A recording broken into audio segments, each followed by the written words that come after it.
You'll spend 30 minutes convincing a friend they're not a burden. You'll tell them they're enough, that they're just going through a hard time, that their mistakes don't define them, and then lie awake that same night, replaying every mistake you've ever made, every awkward thing you said, every time you weren't enough, quietly convinced that you are the burden. It's a strange kind of hypocrisy, isn't it? You're gentle with the entire world, just not with the person in the mirror. You give everyone else the benefit of the doubt. Understanding, compassion, grace, but yourself? You get a highlight reel of your failures. You're gentle with the entire world, except you. This isn't modesty. This isn't you being realistic. This is a specific psychological pattern where self-hatred and external kindness exist in the same person. And if that feels familiar, you aren't alone. In fact, you're part of a massive, quiet majority.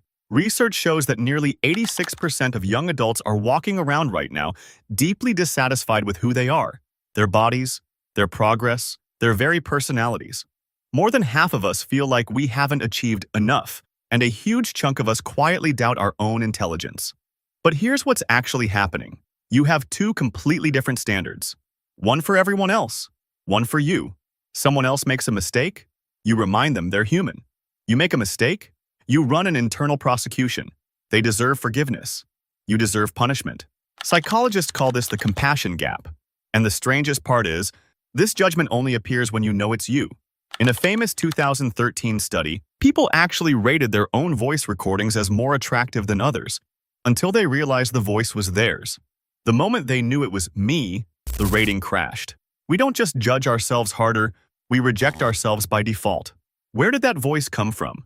Because you weren't born talking to yourself like this. No child looks in a mirror and thinks, "I'm a burden." That voice was built. For most of us, this pattern has roots in childhood. It's not always about dramatic trauma. Sometimes it's just a specific kind of conditional love.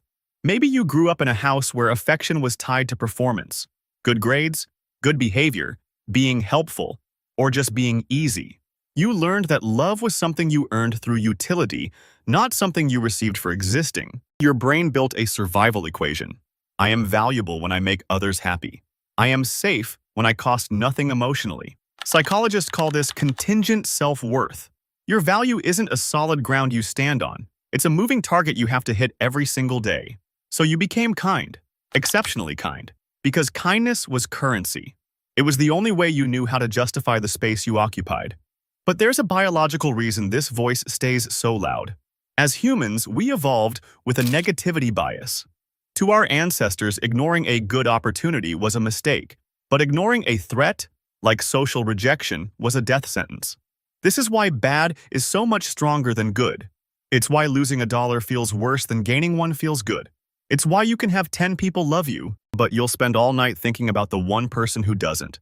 Your brain prioritizes your flaws because it thinks it's protecting you from being kicked out of the tribe. It's not trying to hurt you, it's trying to keep you alive. But it's using a survival tactic from the Stone Age to judge a human being in the modern world. This is where it gets cruel. Because your worth is tied to how much you give, you've developed what psychologists call toxic guilt. It's not guilt because you did something wrong. It's a baseline guilt just for having needs. You feel like you're in the way for simply existing. You apologize for things that aren't your fault, for taking up space, for having an opinion, for breathing too loud in a quiet room. Research on self-concept shows that when you grow up with conditional love, you develop a debt you can never pay off. Kindness to others becomes your way of paying interest on that debt. You think, if I give enough, maybe I'll finally deserve to receive. You give until you're empty, not because you want to, but because stopping feels like a betrayal. You say yes when you mean no.